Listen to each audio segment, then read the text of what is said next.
शेतकरी नेते रविकांत तुपकर यांचं आंदोलन स्थगित झालंय। मंत्री गिरीश महाजन यांच्या शिष्टाईला यश आलं। येत्या 4 ते 5 दिवसात मुख्यमंत्र्यांसोबत बैठक घेऊन सकारात्मक तोडगा काढण्याचं गिरीश महाजनांनी आश्वासन दिलं।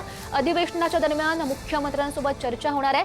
5 दिवसात मुख्यमंत्र्यांच्या सोबत बैठक न झाल्यास पुन्हा राज्यभर विविध आंदोलन करण्याचा तुपकरांनी इशारा सुद्धा दिलेला आहे। मात्र तत्पूर्वी जे त्यांचं आमरण उपोषण सुरू होतं ते स्थगित झालेलं आहे। हे दृश्य आपण बघू शकतोय। गिरीश महाजन यांनी त्यांची भेट घेतलेली होती, त्यांच्याशी सविस्तर चर्चा केलेली होती आणि गिरीश महाजनांच्या शिष्टाईला यश आल्याचं आपण बघू शकतोय। याविषयी अधिकची माहिती जाणून घेऊयात। आमचे प्रतिनिधी संदीप राजगोळकर आपल्या सोबत आहेत। संदीप, आता संपूर्ण राज्यभरातील सरसकट शेतकऱ्यांची कर्जमाफी व्हावी, त्याचबरोबर प्रलंबित असलेला पीक विमा मिळावा यासह इतर मागण्यांसाठी शेतकरी नेते रविकांत तुपकर हे गेल्या 5 दिवसापासून बुलढाण्यात अन्नत्याग आंदोलन करत होते।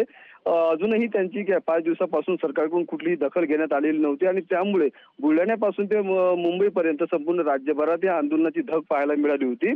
आणि आज अखेर मंत्री गिरीश महाजन यांनी या अन्नत्याग आंदोलनाला या ठिकाणी भेट दिलेली आहे।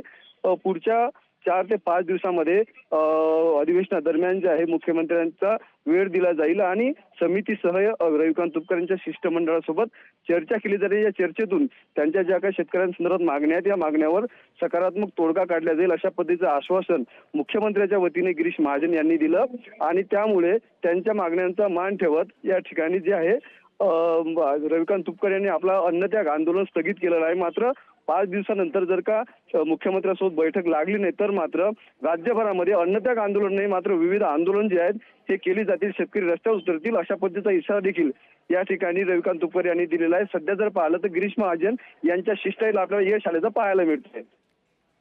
नक्कीच संदीप वानखेडे, धन्यवाद दिलेल्या सगळ्या सविस्तर माहितीसाठी।